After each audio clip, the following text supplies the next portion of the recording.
Hello everyone, good morning, নমস্কার। তা সকালে সকালে একটা স্পেশাল চা হয়ে যাক, লাল চা। তা এটা বানাতে গেলে প্রথমে চিনি, জল আর আগুনের জাল পরিমাপ মতো দিতে হবে। তার সাথে সাথে আদা, তেজপাতা, গোলমরিচ আর একটুখানি নুন আর এলাচের গুঁড়া দিতে হবে।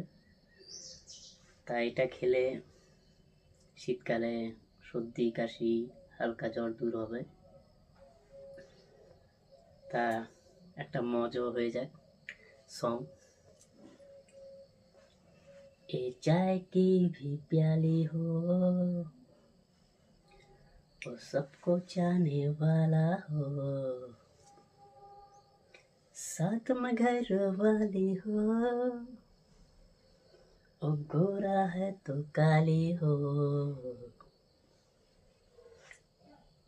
अपना भी दिल देने वाला हो,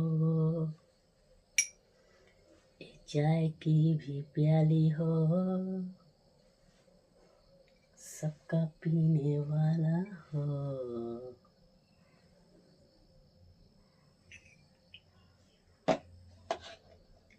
প্লিজ ভালো লাগলে লাইক করবা, কমেন্ট করবা। Good time, good day. আজকে এটুকুই, টাটা।